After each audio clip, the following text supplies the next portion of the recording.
새벽 아침에 교회를 향해 오는데 몇 년 만에 이렇게 화이트 크리스마스를 맞이하는지 모르겠습니다. 새벽길에 소복히 쌓인 눈을 보셨습니까? 오늘 우리 옆에 분들과 좀 인사하고 설교를 시작했으면 좋겠는데요. 화이트 메리 크리스마스 한번 인사하시겠습니다. 네, 메리 크리스마스입니다. 얼마나 좋은지요. 우리 성도님들 교회 오는데 너무 좋지 않으십니까? 오늘도 오고 내일도 교회 오십니다. 얼마나 좋습니까? 이제 설교하겠습니다. 대학 시절에 교양 과목을 듣는데 인간과 사회라는 교양 과목이 있었습니다. 그 과목에서 들었던 질문이 하나 기억나는데 그 유명한 사회학자가 던진 질문이기도 합니다. 사회 속 인간의 삶과 생활에 가장 큰 영향을 미치는 것은 무엇일까요? 사회 속에 살아가는 인간에게 가장 큰 그 영향을 미치는 것은 무엇일까 하는 질문입니다. 우리 성도님들 답이 뭘 것 같습니까? 사회학자가 생각하는 답은요, 정치라고 합니다. 정치. 그러니까 이 시대의 대통령이 누구인가, 그리고 그 리더십이 어느 방향으로 나아가는가에 따라서 돈의 흐름이 결정되고 권력이 움직이고 나라의 평안이 결정된다는 거죠. 근데 살아보면서 세상을 보니까 정말 그런 것 같습니다. 대선이 있을 때쯤 해서 주식시장이 요동을 하기 시작합니다. 대선 후보 중에 유력한 당선인이 저 회사와 잘 안다더라 하는 소문이 나면 그 회사의 주식이 확 오르는 거죠. 그리고 대통령이 어떠한 일들을 벌이고 어떠한 권력자들과 친해지는가에 따라서 그 돈의 흐름이 움직이기 시작하는 겁니다. 권력도 재배치되기 시작합니다.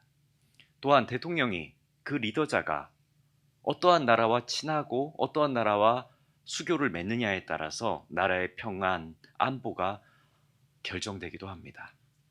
그래서 지도자들의 결정 하나하나들은 나라의 흥망성쇠에 많은 영향을 미치게 되죠. 결국 나라의 흥망에 따라서 백성들의 삶도 행복도 좌우되니 이 사회학자의 말은 틀린 답이 아닌 것 같습니다. 탑 리더십이 가진 국가 간, 경제 간, 외교 간, 안보 간의 건강성, 이 건강성은 아주 중요한 것이죠. 그래서 이 땅을 살아가는 우리들, 사회 시간이 된 것 같은데요.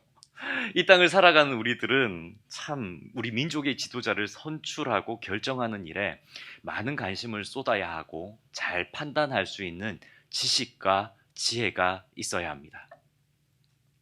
하물며 우리의 영혼의 지도자를 선택하는 것에 대해서는 우리 성도님들은 어떠한 견해가 있으십니까? 세상은 그렇다고 할지라도 우리의 영의 세계, 영적인 것을 이끌어가는 영적 지도자를 택하는 일에 있어서 성도님들은 많은 관심이 있으십니까? 그냥 누구든 좋다 하는 식으로 영혼의 지도자를 선택하실 분은 아무도 없으실 겁니다. 나는 이러한 영적 지도자를 만나야 되겠다 하는 그러한 지도자에 대한 지식, 어떠한 지도자를 선택해야지라는 지식이 필요하고 또 그러한 영적 지도자를 판별할 수 있는 판단력, 분별력이 성도들에게는 있어야 합니다. 가령 좀 이런 비유를 해보면 어떨까요? 음식 한 끼를 먹는데 이게 보양식인 줄 알고 음식점에 들어가서 이렇게 먹었습니다. 근데 이 음식이 겉으로는 대형 식당이고 굉장히 깨끗해 보였는데 먹고 나는데 일주일을 고생한 적이 있습니다. 음식 한 끼를 잘못 먹어도 그 위생 상태가 좋지 않았던 음식 한 끼를 이렇게 먹고 나면 일주일을 식중독으로 고생해 본 경험이 있는 거죠. 그런데 우리가 매주일 듣고 먹는 설교 말씀, 이 말씀을 우리는 정말 분별해서 잘 듣고 있는가? 이 말씀을 나는 먹고 잘 소화시키고 있는가 하는 비유입니다. 왜냐하면 어떤 말씀을 우리가 듣고 신앙생활을 하는가에 따라서 우리의 신앙의 방향과 모습이 바뀌기 때문입니다. 그렇게 우리는 이 땅을 살아가면서는 세상 위정자를 선출하는 일에 지혜와 지식, 판단력이 있어야 하겠고, 내 영혼의 영적 양식을 공급하는 교회를 정하고 말씀을 듣는 신앙생활을 함에 있어서도 지혜롭게 판단하고 들을 수 있는 분별력이 있어야 합니다. 오늘 저는 본문 말씀에 나오는 세례 요한을 우리 성도님에게 소개하려고 합니다. 예수 그리스도의 오심을 이 땅에 얘기할 때에 성경에서 빼놓을 수 없는 한 인물이죠. 바로 이 세례 요한입니다. 세례자 요한이라고 하기도 하죠. 성도님들, 사도 요한과는 다릅니다. 예수님의 제자 사도 요한이 아니라 예수님이 오시기 전에 앞서서 그 길을 열었던 세례자 요한을 얘기하는 겁니다. 이 세례자 요한은 강야에서 외치는 소리라는 별칭이 있었고, 또 훗날 예수님이 걸어가실 길을 예비한 인물입니다. 예수님의 공생애가 시작되고 주목받기 위해서는 앞서 예수 그리스도에 대해서 누군가 증언해야 할 필요한 일들이 있었는데, 바로 이 예수님을 증언한 인물, 앞서서 이 예수님은 참된 메시아시다라고 증언한 인물이 바로 세례 요한이죠. 세례 요한은 예수님에 대해서 이렇게 증언했었습니다. 나는 그분의 신발끈을 매기에도 합당치 않을 만큼 부족한 인물이다. 그러니까 예수 그리스도가 더 위대한 인물이라는 거죠. 그리고 그렇게 예수 그리스도를 소개하면서 그는 흥하여야 하겠고 나는 쇠하여야 하리라, 이렇게 얘기를 합니다. 이미 이스라엘의 권위 있는 선지자로 인정받았던 세례 요한이 이토록 자신을 낮추고 예수님을 높임으로써 사람들이 예수께 대하여 궁금증과 존경을 갖도록 만든 인물이 바로 이 세례 요한입니다. 그렇다면 이 세례 요한에게도 예수님을 사람들에게 소개하기까지는 무언가, 이 예수님은 메시아가 분명해, 예수님은 메시아가 분명해 라는 그러한 확신이 있었을 것입니다. 그리고 그렇게 확신하기까지는 세례 요한이 생각하기에, 권위 있는 선지자가 생각하기에 메시아가 어떠한 일을 할 거라는 확실한 메시아관을 가지고 예수 그리스도를 바라보고 기대하고 있었을 겁니다. 그런데 오늘 본문의 배경이 되는 시점에 있어서 이 세례 요한은 헤롯 왕에 의해서 감옥에 gat혀 있습니다. 누가복음 3장에 보면 이 요한이 옥에 갇히게 된 이유가 나오는데, 그 요한이 분봉왕 헤롯 시절인데, 왕이 헤롯입니다. 그 헤롯이 이복 동생 빌립의 아내를 가로채워 버립니다. 20살이나 어린 동생의 아내를 가로채서 자신의 왕비로 삼아 버리죠. 그리고 그 헤롯이 악한 행실들을 여러 가지 하게 됩니다. 그것을 세례 요한은 보고 가만히 있질 않습니다. 그러니까 이 세례 요한의 성품은 불의를 보면 참지 못하는 성품이죠. 그래서 늘 바른 소리를 크게 외치는 성품. 그래서 사람들에게 고소합니다. 왕이 저런 잘못을 저질렀다고. 그래서 요한은 지금 헤롯 왕에 의해서 감옥에 갇혀져 있는 상태이죠. 그리고 어느 시점이 되면 사형 선고를 받은 상황입니다. 이제 옥에 갇힌 요한은 자신의 이러한 마음속에 정의를 실현해 줄 인물로 메시아이신 예수 그리스도가 움직이리라 기대하고 있습니다. 강야에서 외치는 소리, 정말 바른 소리를 하는, 공의를 앞세우는 세례 요한, 그리고 그가 기대하는 예수 그리스도의 행보가 그려지는 거죠. 옥에 갇혔지만 그는 자신의 제자들을 통해서 예수가 어떤 분인지, 그리고 어떠한 일들을 하고 있는지를 계속 듣습니다. 그런데 요한이 생각하는 메시아상과 예수님의 행보가 다릅니다. 그는 예수가 메시아라면 세상의 부패한 권력자와 대항하여 능히 싸워 이길 힘을 가진 자라고 생각했습니다. 그가 생각하는 메시아는 사회의 구조적인 악을 고발하고 악한 이들을 향해 일갈을 날리며 탐관오리를 척결하는 강한 모습을 기대했죠. 아모스 선지자가 예언했던 말과 같이 오직 정의를 물같이, 공의를 마르지 않는 강같이 흐르게 하는 개혁가를 어쩌면 세례 요한은 기대하고 있습니다. 또한 부패한 이 이스라엘 왕권을 뒤엎을 군사적 혁명가로 메시아가 나서기를 요한은 기대하고 있었을지도 모릅니다. 하지만 이 땅에 오신 예수의 일하심은 그의 기대와는 달랐습니다. 예수는 죄인이라 불리는 세리와 창기들과 어울리며 오히려 그들과 먹고 마셨습니다. 요한은 세례 요한은 그렇지 않았죠. 세례자들을 대할 때 엄격했고 원칙을 고수했고 그리고 성결을 강조했습니다. 그리고 스파르타식 교육으로 회개와 절제를 강요한 인물입니다. 그러나 예수님은 죄인이라 불리는 이들과 함께 어울리며 이미 찾아온 하나님의 사랑과 은혜로 인한 회개, 같은 회개를 말하지만 세례 요한은 회개하라 천국이 가까웠다 얘기했고 예수 그리스도는 천국이 가까웠으니 회개하라 얘기한 것입니다. 또 예수님은 부패한 정권을 몰아내고자 군사를 모집하기보다는 공중 권세 잡은 자들을 향한 질서를 지킬 것을 얘기하셨고 용서와 화해, 낮아짐과 겸손, 온유와 사랑을 더 특별히 강조하셨습니다. 한마디로 요한이 기대한 메시아의 모습이 아니었습니다.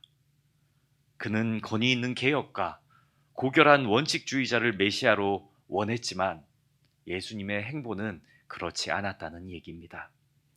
그래서 세례 요한은 그의 제자들을 예수께 보냅니다. 오늘 본문 19절 말씀인데 우리 함께 읽겠습니다. 요한이 그 제자 중 둘을 불러 주께 보내어 이르되 오실 그이가 당신이 오니까 우리가 다른 이를 기다리오리까 하라 하매. 아멘. 오실 그이가 당신이오리까 우리가 다른 이를 기다리오리까.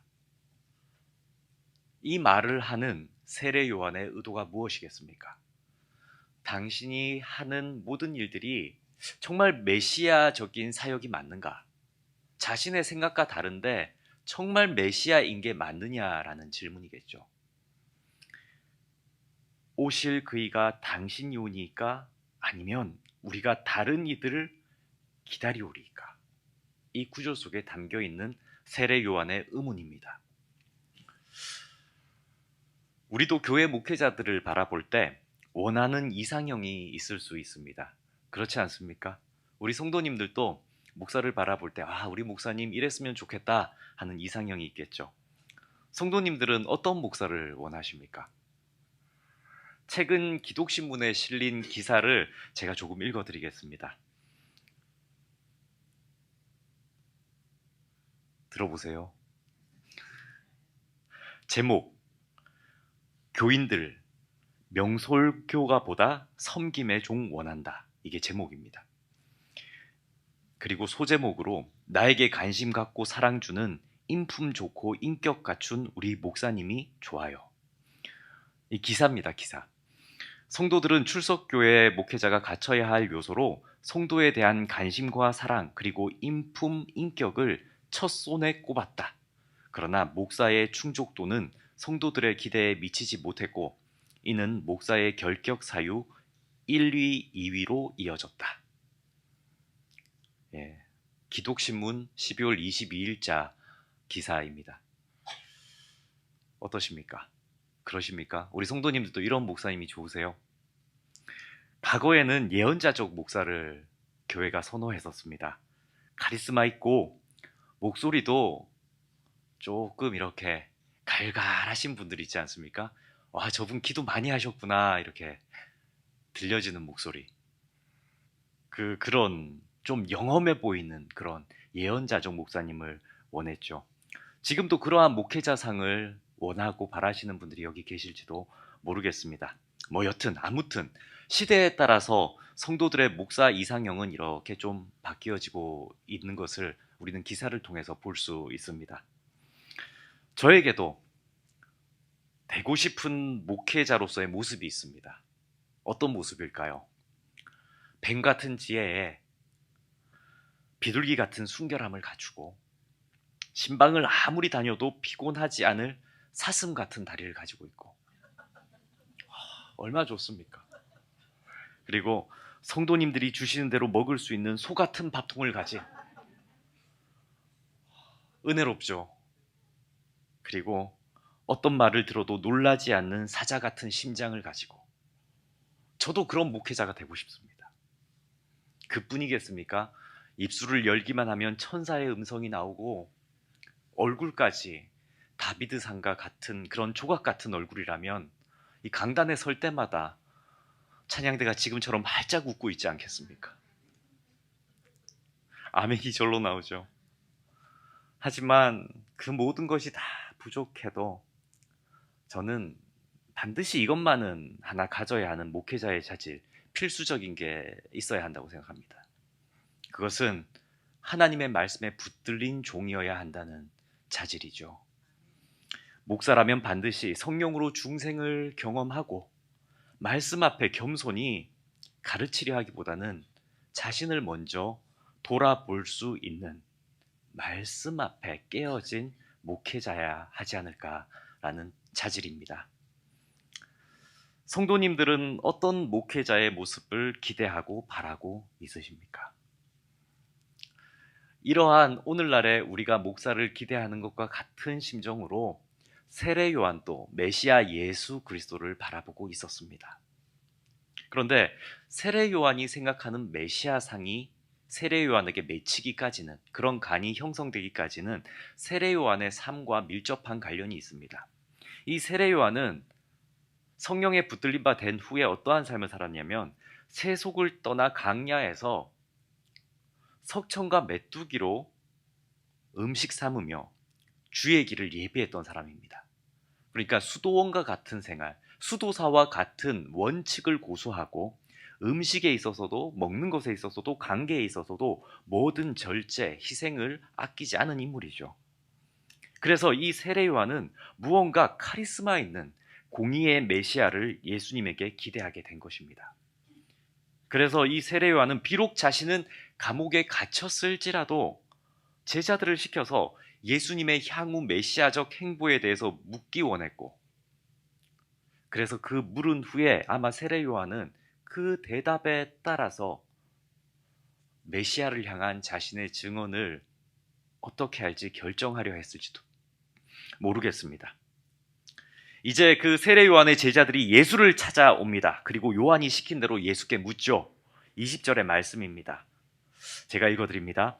그들이 예수께 나아가 이르되 세례 요한이 우리를 보내어 당신께 여쭈어 보라고 하기를 오실 그이가 당신이오니까 우리가 다른 일을 기다리오리까 하더이다 하니, 실제로 세례 요한의 제자들이 예수님을 찾아가 이렇게 묻습니다. 예수님도 세례 요한의 말의 의도가 뭔지를 알았을 겁니다. 그런데 이러한 예수 그리스도의 대답을 하기에 앞서서 이 누가복음을 기록한 사도 누가는 21절에 예수님의 모습을 이렇게 설명으로 덧붙여서 얘기합니다. 21절 말씀. 마침 그때에 예수께서 질병과 고통과 및 악기 들린 자를 많이 고치시며 또 많은 맹인을 보게 하신지라. 예수님은 그때에도, 세례 요한의 제자들이 그를 찾아오는 그때에도 수많은 고통받는 자들, 귀신 들린 자들을 고치느라 여념이 없습니다. 앞을 보지 못하는 자들, 앞이 캄캄한 자들, 살아가기가 막막한 맹인들을 눈 떠 보게 하는 일에 예수님은 열심으로 일하고 계십니다. 분주하시죠. 이러한 누가의 설명과 함께 예수님은 요한의 제자들의 질문에 이렇게 답을 하십니다. 본문 22절 말씀인데 우리 함께 읽겠습니다. 예수께서 대답하여 이르시되 너희가 가서 보고 들은 것을 요한에게 알리되 맹인이 보며 못 걷는 사람이 걸으며 나병 환자가 깨끗함을 받으며 기먹은 사람이 들으며 죽은 자가 살아나며 가난한 자에게 복음이 전파된다 하라. 아멘. 아멘. 예수님은 메시아의 정체성, 앞으로 이 이스라엘을 뒤바꿀, 이스라엘을 구원할 메시아의 정체성에 대해서 이렇게 정의하신 거죠. 당신이 행하신 그 모든 일들을 말씀하시면서 이사야 선지자의 예언을 떠오르게 합니다. 이사야 35장 5절과 6절 말씀에 보면 이런 구절이 있습니다. 그때에 라고 합니다. 그때에, 메시아가 오실 그때에 맹인의 눈이 밝을 것이며 못 듣는 사람의 귀가 열릴 것이며 그때에 저는 자는 사슴같이 뛸 것이며 말 못하는 자의 혀는 노래하리니 이는 강야에서 물이 솟겠고 사막에서 시내가 흐를 것임이라. 그때에. 이사야의 이 말씀의 예언은 이스라엘이 유배지에서 예루살렘으로 돌아와 하나님 나라를 회복할 때의 모습을 묘사한 거죠. 하나님 나라를 회복할 때의 이스라엘의 모습은 이러할 것이다. 그리고 이 예언의 말씀과 같이 예수님은 일하고 계시다는 것을 요한의 제자들에게 얘기하는 겁니다. 봐라. 또 오늘 본문 22절 말씀에 보면 예수님은 요한의 제자들에게 이렇게 답하시죠. 가난한 자에게 복음이 전파된다 라고 하라. 제자들아, 세례 요한에게 가서 가난한 자에게 복음이 전파된다 하라. 이렇게 얘기합니다. 그런데 이 말씀 역시 이사야서 61장에 이미 예언된 말씀입니다. 이사야 61장 1절에서 3절 말씀 제가 읽어드립니다.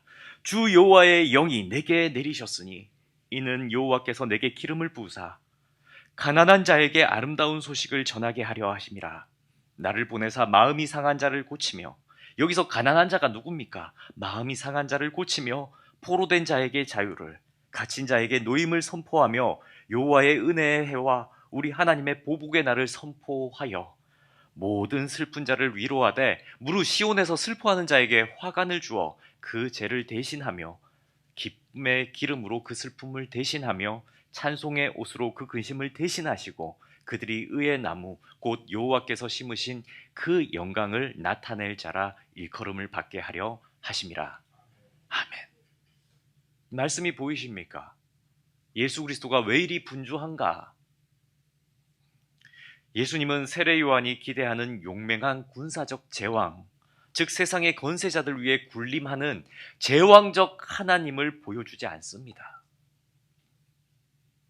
대신 이미 구약의 선지자를 통해 예언하신 바와 같이 낮은 자의 아픔을 함께하며 함께 아파하고 불편한 자들의 어려움을 치유하기 위해 바쁜 너무 분주한 사랑의 구원자로 자신을 소개합니다. 그리고 네가 말하는, 네가 기대하는 힘의 논리가 아닌 어쩌면 공의를 쫓느라 싸우고 투쟁해야 하는 그러한 모습이 아니라 낮은 자를 그 아픔을 치료해 주기 위해 분주하고 아픈 자와 병든 자를 고쳐주기 위해 분주한 그러한 사랑의 선지자가 참된 메시아다라고 말씀하고 계시죠. 사랑하는 성도님들, 우리가 믿는 하나님은 공의와 사랑이 공존하시는 하나님이 분명하십니다. 하지만 어떠한 경우에도 하나님은 공의를 세우기 위해 사랑을 포기하지 않으셨습니다.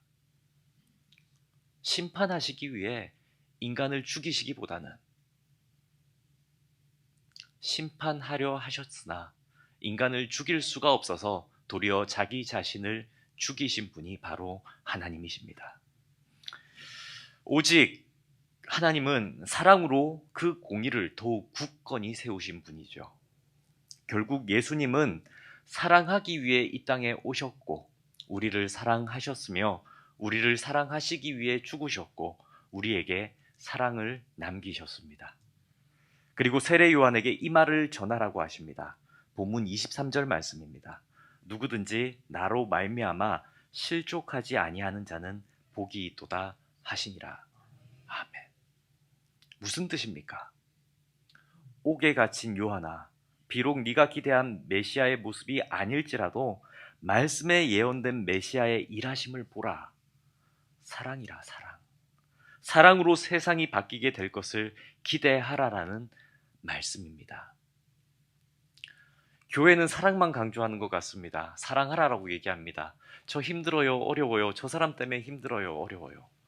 무슨 일 때문에 힘들고 아파요. 저 사람이 날 힘들게 했어요. 혹은 나에게 이러한 상처가 있어요 라고 얘기하는데 성경은 계속해서 사랑하라라고 얘기합니다. 사랑하라. 저 사랑할 힘이 없어요 라고 얘기하면 또 이렇게 말씀하죠. 그러면 사랑할 힘이 없다면 예수 그리스도의 십자가를 바라보라고 말입니다.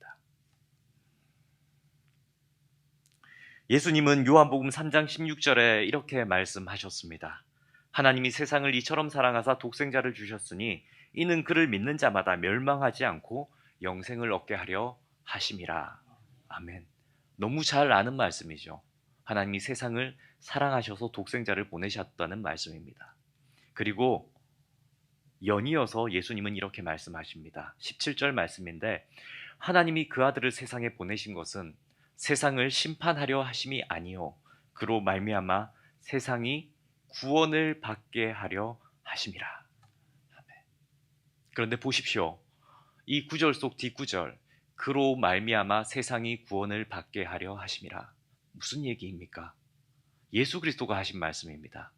그로 말미암아 세상이 구원을 받게 하려 하심이라. 어떻게 해야 세상이 구원받습니까? 예수 그리스도는 알고 있습니다. 당신 스스로도 입으로 얘기합니다. 그로 말미암아 세상이 구원을 받게 하려 하심이라. 어떻게 해야 합니까?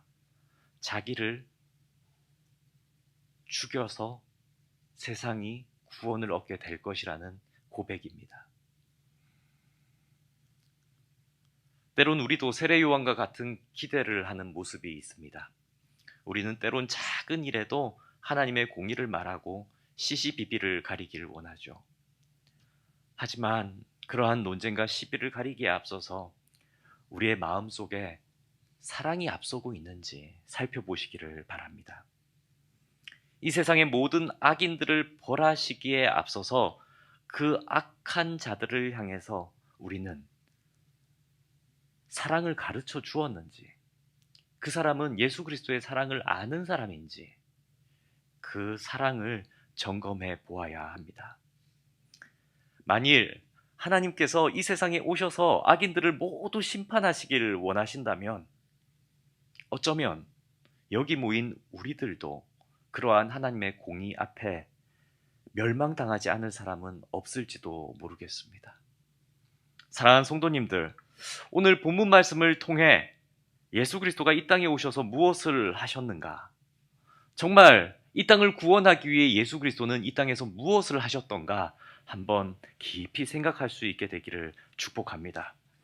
예수님은 이 땅을 구원하기 위해서, 이 땅을 변화시키기 위해서, 이 땅을 더욱 나은 세상으로 만들어가기 위해서, 그리고 이 땅에 모든 사람들이 하나님을 보게 하기 위해서 사랑하셨습니다.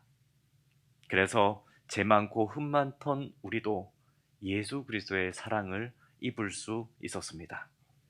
큰 용서함을 받은 죄인이었던 우리, 큰 죄를 지었던 우리가 용서함을 받았죠. 그러면 우리는 이제 이 땅을 살면서 용서하지 못할 사람이 있을까요? 우리도 용서받은 죄인인데 우리가 용서하지 못할 사람이 우리 주변에 있을까요? 그런데도 아직도 사랑보다 미움이 더 쉬우십니까? 아직도 용서보다 분냄이 더 쉬우십니까? 미움과 분냄을 멈추시고 사랑을 하려 노력해 보시기를 축복합니다. 사랑하면 우리의 전 존재가 새롭게 태어납니다. 사랑을 하면 우리의 감정이 살아나고 온몸의 감각이 살아납니다. 사랑하면 온몸으로 듣고 온몸으로 느끼고 온몸으로 깨닫게 됐는데 바로 하나님의 사랑을 듣고 느끼고 깨닫게 됩니다. 내가 사랑을 주는 것 같아도 우리가 사랑을 주면 하나님의 사랑을 우리는 온몸으로 듣고 느끼고 깨닫게 된다는 얘기입니다. 사랑하면 순식간에 주변의 환경이 변화한 것을 보게 될 겁니다. 내가 사랑을 하면 주변의 환경이 바뀝니다. 내가 한번 웃음 지으면 주변 사람들의 표정도 웃음 지음으로 바뀌게 됩니다. 플라톤의 말처럼 사랑하게 되는 사람은 누구나 시인이 됩니다. 그리고 사랑함으로 우리가 모든 것을 은혜로 대할 때 우리에게도 사랑이 가득 돌아오고 우리에게도 은혜가 채워질 것입니다. 우리가 사랑하면 가정이 행복해지고 사랑이 넘치면 이 세상이 바뀔 줄 믿습니다. 여기 모인 우리 모두가 예수님을 진정 메시아로 삼아서 이 세상을 사랑함으로 변화시키는 그러한 주님의 사람들 되기를 주님의 이름으로 축복합니다. 이 시간 찬송 한 곡을 같이 부르려고 하는데 어릴 때 많이 불렀던 찬송가입니다. 예수님은 누구신가 하는 찬송인데, 우리 예수님이 누구신지를 알고 예수님을 닮아가기로 결단하는 고백되는 찬송 되기 원합니다.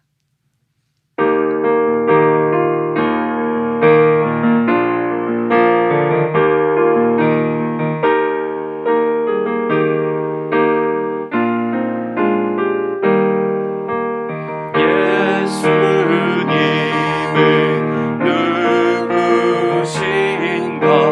우는 자의 위로와 없는 자의 긍성이며 전한 자의 높음과 잡힌 자의 노임되고 우리 기쁨 되시네. 예수님은 누구신가? 약한 자의 강함과 눈먼 자의 빛이시며 병든 자의 고침과 죽은 자의 부활되고